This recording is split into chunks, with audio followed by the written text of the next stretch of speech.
Hey everybody, I'm Dee Lisa. I'm the Dream Doula for Women. I help you find your North Star amidst the chaos of life. And my name is Anna Macko, and I am a success coach for coaches and entrepreneurs to find their right fit clients and help save the world. Yay. We're saving the world one soul at a time, right, Anna? Yeah, that's why Yeah. I fell in love with coaches because I had so many different programs that I went into, Mm-hmm. and I had several businesses that I wanted to help me get to $1 million. I thought quickly in my 20s and then 30s. But coaches help me catapult my success a lot faster than if I had just like white knuckled it like everybody else. Yeah, isn't it interesting? And I think that for a lot of entrepreneurs, we think we have to do it ourselves because it's our business. We dreamed it up. We're going to do it. And then one day um, you look around and go, oh my goodness, I'm the everything. I'm the janitor. I'm the lead person. I'm the rainmaker. I'm the accountant. I'm the owner. I'm Well, the coach. I Wow. I kind of like go against that. I mean, sort of. I think our ego prevents us from succeeding sometimes because Mm. I'm all of these things and I'm the owner and I'm the creator of it. So I just had another call where we were talking about this. I tell people to brainwash themselves to believe that they come from generational wealth and royalty is like one half. Ooh. And Ooh, that's juicy. then the other half of it is I'm not the business and the business is not me. It's a separate entity and I work for the business. Ooh, that's a very interesting distinction. I spent 35 years as a real estate broker before I became a life coach. And it's very common when you work for commission or you work for yourself to connect Mhm. how well you feel about yourself to how well your business is doing. And that's why I did it because I saw my first love was in mental health and my second was in marketing. And what I Mm. kept seeing is entrepreneurs, especially, go through such a long period of time to finally calm down their nervous system and actually plateau into success. Because what all that time they're just like, I need to perform, I need to succeed. Where's the pressure? Where are the results? The results make me feel like that's what I'm worth, when really it's, oh no, I'm an employee of this business. It hires me to do the taxes, it hires me to be the janitor, it hires me to do the marketing, it hires me to do the sales. But my ego is no longer attached to the company itself, but the brand also needs to align. So like the other part of that that's a double-edged sword is you can't, and this is my problem because I'm born and raised in LA, so I like still would be professional on my like LinkedIn and all my socials, but then on the weekend I'm still going to go have fun with my friends and like Yeah. not care. And that is such a misalignment because you it doesn't mean that you're the brand or the company, but it does mean that if a company has hires a certain group of people, they want to hire people with the same kind of morals and values that align with that brand. So what I was doing to my own company was I was saying, oh, I work for this company, but I don't actually apply it in every aspect of my life all the time. And that misalignment results in less sales. It's it's weird that all this weird wonky stuff, like it always ends up being like, if I'm not flowing, my client list can't flow, my income can't flow, my ads and return on investment can't flow. It's the Oh, that's weirdest thing. so. No, it's weird and it's absolutely valid and true. I was thinking the other day, I had a naturopath many, many years ago. And when I was a real estate broker, and I remember going to her and I was like, I'm not making any sales. I'm feeling really stressed out. La la la. And she goes, let's work on that, honey. And she gave me some remedy that she said she took herself. And she said, when I'm in that kind of mood, my clients will show up and they'll forget their checkbook. They'll come and say they can't pay me until next week. Yeah. Um, and it's a reflection of who I'm being and what I'm thinking, what's coming to me. Absolutely. That's the trick of all of this that I think, like on my socials, it's very much geared towards helping people not escape the matrix, but understand that it's a helpful tool. It reflects back to Mm, what we think and feel, and just like what you said. But that's the trick of it all. So, relationship issues, it's how I feel about myself. Low mm, client, it's how I feel about myself. The mailman didn't drop off the mail. There's things that are not working out. There's a reason for it that I don't want it to work out. I'm true. the delusion is that it's exterior, the illusion that it's X, Y, and Z that's making me happy, that it's a person, place, or thing, when really it needs to come from within. And that's literally what shows up. It's, I've had people that like one day treat me horribly for like the last year, and then all of a sudden I changed something within myself. Like my dad and I had a heart to heart, and it healed like a chip on my shoulder. The very next day, that same person I was having issues with for years was so cordial and so respectful and so kind, and I'm like, is this a trick? It's and then I had to like study it through science, and it's like, oh wow, it's like the vagus nerve explodes, and so we actually have real time differences in perception. So he could have been aggressive, but my nervous system being so sensitive made me perceive it in a much more aggressive manner than what he was putting out there. But the stories still match each other. Oh, Whereas when I yes. found my nervous system and that same person is the same way, now I take it as someone that's just very um has people at arm's length, but is very cordial and respectful, where I didn't see it that way before. That's And the so only interesting. That's so beautifully put because if you're in that kind of jagged energy and someone just gives you a look and you're like, what's with the look? Yeah. But that's actually our own nervous system that's Right, heightened and sensitive. And so, right. I mean, finding that part out, and like that the nerve there's a vagus nerve when it explodes, it's actually I do face readings, so I can like read my clients before they what they tell me. And sometimes when they have a memory that they've blocked, the under eye down here and the tip of their nose will swell. And the vagus nerve is actually exploding in real time, preventing that person from recalling a memory. And sometimes it shows up as like brain farts or losing our keys or forgetting a meeting, or, and it's really like a way of the brain trying to prevent you from being in harm's way. So let's say you had a parent that like thought that you were a loser and couldn't do anything yourself. You've been programmed that way. So your brain will go into autopilot and protect you because you're a loser and can't do things for yourself. And it'll make you Mm, miss appointments. It'll make you speak weird in front of people when you didn't mean to. You'll tell random stories because you're feeling nervous. All of these little things are actually ways that the brain is trying to prevent you from being harmed, because it thinks what you've been programmed, which is you're not good enough, you can't do things for yourself, you're not responsible. So it actually takes the person rewiring or brainwashing themselves to be that better version of themselves too. that's so beautiful. So how do you teach people to rewire their brain and brainwash themselves? Like say, for example, someone grew up lower middle class. They grew up hearing like, we don't have the money for that. But Mhm. yet there they are, business owners, being a badass woman, running their business, and in the back of their mind was like, oh, I don't have the money for that. How do you how do you get them to believe that they didn't come from lower middle class, so we don't have the money for that, that they came from generational wealth?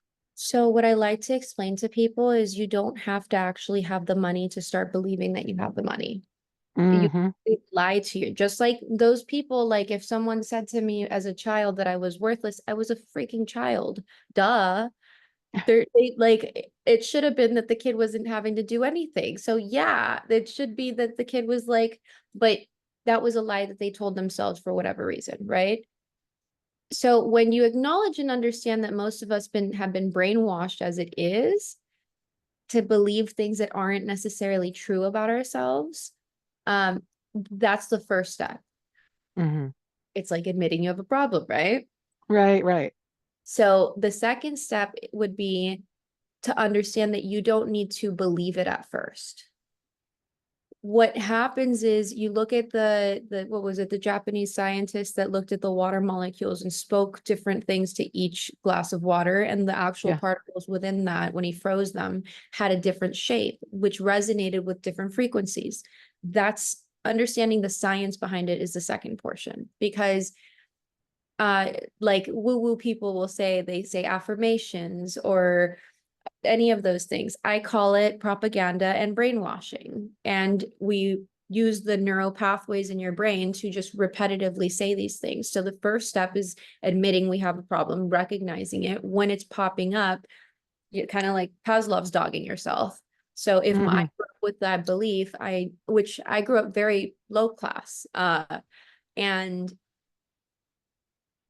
although that wasn't said as much, I didn't ask because I knew that was the case. You knew the answer was no before you even And as tried. your kid, you don't want to like hurt people and you don't want people to feel bad. And so but so my problem was I never asked for things. And Mm. so what I had to train myself in was realizing the idea is the invitation to ask. I had to brainwash that within myself and realize the desire that I have is enough for me to deserve to ask. If I didn't think of it, Anna, then that doesn't mean that you want it. But if Anna thinks about it, then she deserves a moment to ask about it, no matter what it is. And so understanding that was the new thing that I wanted to brainwash myself with. Every time that I thought of something that I wanted and I wasn't saying anything because you feel it, I literally hit my hand to snap my nervous system out of analysis paralysis. And then I would say, hey, I know this is going to sound weird, or it sounded weird first saying it, and I would preface it when I didn't need to, but I would do it anyways and say, like, I'm trying this weird thing from, I'd say something like my hypnotherapist told me I need to, or my therapist, or my rabbi told me I need to, or my priest. I would say something silly to mask my uncomfortability in asking and starting to, I did whatever I needed to give myself that safe space of asking. And a lot of times it didn't work, but a lot of times it did. And then I started getting excited about people saying yes to things. And then Mm. and then it became a challenge where I was like, well, let's see what else I can ask for. I love it. So, I I mean, right love it. now, I asked one of my clients, instead of paying me, because my high tier program is about 50K. I was like, instead of paying me when you get the prize that you want to get at the end, can I have your car? And it's like this limited edition, like Bentley. I love it. So instead of 50K, you'll get a $600,000 car. Yeah, but it's like he looked at me, he's like, "What?" And I'm like, "Look, it's a limited edition and I'm not really into cars, but I really like yours. I don't know why." He said, "Yeah." So we'll Okay. see what happens because he still has to finish the program, but who knows? Like maybe I thought he would have said no 3 years ago and I wouldn't have Right. ever asked. And Right. I, that's the really big thing is we've also been programmed to believe all these opportunities are mistakes or scams or bad things. And while there are a lot out there, you miss out on really good ones when you don't do anything. Right. If you're just thinking bad stuff's going to happen, bad stuff's going to happen. And I love what you said earlier about if you have an idea, if you have a desire, because have you heard that saying, what you desire desires you? Yeah. And that's So a you're frequency that's backed by science. right on. So there's something in the woo-woo world, there's something for you from your soul self or from your higher self that is pulling you to have it or be it or do it. And Right. you can say yes to it and you can ask for what you want and you can go get it because it wants you to do it. And that's the really important thing for coaches and entrepreneurs to get clients. Mm, They think the biggest illusion is that you think you have to go fishing in the pond for all these fish, when really you just have to look what you desire also desires you. So what yes. clients I want to work with are ecstatic and looking for me. I like had a lady one time told me like, I've been looking for you for 5 years. Where have you been? And I was like, oh, my heart and my soul. It's still, Oh, but that's that's beautiful. right. But that's what it is actually out there. And we've been in Hmm. the illusion that it's like, oh, I need to help everyone and everything. And it's like, no, we want to work with we're leaving that era of propaganda and major corporations, and the trend is going back to boutique and personal touch, person Hmm. to person. Yeah, people crave that. They're desperate for it. Desperate. Yeah. Yeah. So how long have you been doing your coaching coaches business? 3 years. And Yeah. before that, I had a marketing agency and an Airbnb in LA, and I did PR, doing red carpets and events. And Okay. before that, I was a counselor. All those things seem like the perfect way to walk into what you're doing now. Literally. That's why I say because it's a combination of all of them. Right. And then like I've worked with the people that I work with as my coaches do things like energetic magic or mindset stuff or hypnotherapy. And while I do a part of that, I really love talking about how science is proving this, what I call unidentified science. People talk about it being holistic or woo woo, or it's just unidentified science. And in real time, modern science is finally catching up. Like there's It's a, beautiful. it's That's so beautifully put because all the saints and sages of all time have been saying what science is now proving. Well, and there's a lady that she gave me a term, and it like for me it's like a psychic genius. So as a kid, I would put things together and I didn't know why, and it was a really hard time for me. Mm, So it's like for me, seeing science, it made a very period of time in my life where like I was ostracized for being smart. It makes it all make sense. And I love getting to re-explain what science is proving in ways that the masses can understand. Meaning, so like I do face readings, right? But there's an actual science behind it because yeah. the heart neurons in 1991, this is science that's been around forever too, so I don't have to argue with everyone anymore. In 1991, they proved that the heart, I mean, yeah, the heart has brain neurons. So it's actually like an engineer uh machine where it like has the thought, goes down to the feeling, and then projects out. Then we had in 2023, the Nobel Prize went to the first one that won the same conclusion, which is that our thoughts and our feelings create our reality. They could Mm, tell molecules would stop moving that create matter when no one was observing it. So in real time, what our thoughts and our feelings, which are our beliefs, which Muhammad, Jesus, everyone said, create our reality. yes. In that same case, what represents heart neurons are the cheeks, and what represents brain neurons is actually this part. So you have a lot of heart neurons and you have a lot of brain neurons. You have awareness within yourself and others. You have love for yourself and others. And you're also balanced where a lot of times people will be overthinkers or they're just Mm. doers. You have a good balance of both because of that balance, though. Oh, interesting. Yeah, Thank but that's you. all. And it's not even just face reading. It's just what our fascia moves based off of how we feel. Yeah. Oh, yeah. And don't you, I remember as a kid, there was a woman, I wish she was still alive. I'd ask you to read her face. There was a woman who was a friend of the family. And when I was a kid, I thought she was really cool because she laughed a lot. She laughed and laughed. And as a little kid, I'd be running around. My parents would be doing whatever they're doing, playing cards or talking, and she would be laughing. And one summer, I looked at her. I lived in Seattle, so summer's a big deal in Seattle. It's not like Yeah. LA where it's sunny all the time.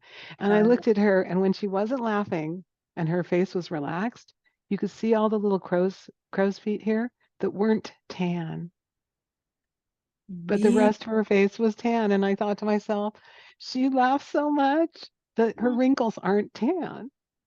Oh, I Isn't love that that. cool? Ruthie, A she lot of was a oh, girl. and they did a part of the science experiment that they did with the whole heart neuron thing is that they could tell they would put an image in front of the person, and the people with the most amount of heart neurons had more signs of premonition of knowing what image was going to show up than the people Ooh, who didn't have heart neurons. ooh, that is so cool. Oh, that is Science, so cool. I'm telling So you. there's also, I heard something the other day, and you probably studied this too, that our heart has brain. cells in it or brain neurons in it, and so does our stomach. Yeah. So we've got a gut brain, a heart brain, a brain, and then that part of us that's not even in our body, which is the wisdom that we can tap into that we can't really explain where it is. It's in the quantum. What's interesting is that people, a lot of people, a lot, and this is what coaching is so important. I worked in the therapeutic world. They don't even consider hormones as being something that they would include when talking to people. So women were very emotional, men are more linear. Doesn't mean that they don't have emotions. It's just not as intense all the time as we do. And they can Mm. regulate their emotions, their AKA their hormones, every hour. It takes women 24 hours to do so. So Ooh. yeah, so when you have a man and a woman arguing and the man's like, "Oh, I thought we were done with this." He's regulated his entire system, and men think women are crazy because we can't let it go. We can't let it go. It's our hormones. So Mm. that whole thing for me, it's like until people start talking about that, I'm like, forget it. And I know that coaches bring these kinds of conversations in. Most people don't know that you think with your head, you feel with your heart, and you listen to your gut. Like your gut is the one that tells you like, "Ooh, maybe that's not a good idea." Like Yeah, 100%. You go know, with your gut, you know? if you listen to your gut, you will stay like on a path that's not dangerous. I Right. had a policeman came to talk to a group of people, and he said, "You need to listen to your gut." In this conversation, it was about women and safety. And he said, every single person, without exception, that I've gone to find after some kind of whatever crime, shooting, mugging, some kind of assault, they knew they shouldn't have done what they did right before it happened. They knew they shouldn't have walked down that street, talked to Yep. that person, gone in that room. They had a spidey sense Yep. and they did it anyway. They didn't listen to it. They didn't listen to that voice that said, "Don't do that." And Yeah. even in business, it doesn't even have to be that catastrophic. When you don't listen to your gut and you sign that deal instead of reviewing it, or you sign on that client that you have like a weird feeling about, it's not something to dismiss. Mm-hmm. Human beings have a self-regulating system. We have to quiet our nervous system to be able to hear and understand it. You won't have problems. You don't need each other. It's like you get to Yeah. appreciate each other, but like you don't really, you can, it's such a sad thing to see that most of the world doesn't realize we have we are human lie detectors. We are human manifestors. Whatever your human design zodiac, whatever it is, it's the same for everyone. And we have more abilities than what we know of, but we have to quiet the nervous system, calm things down, slow everything down, and be able so that we can hear properly. Yes. Yes. Oh, so much wisdom dropped on me just in a few minutes. Thank you so much. Well, thank you. It was so much fun. I love doing this.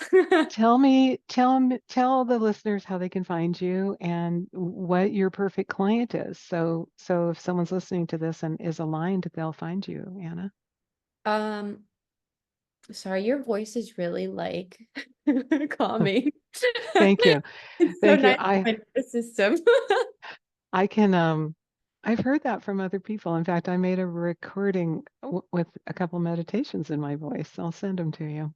Please do. I would listen to those. Sorry. My, so again, my name is Anna Macko. I am a success coach for coaches and entrepreneurs looking to grow their business. I have a high ticket program that is getting clients to seven figures in 2 years or less, and guaranteed.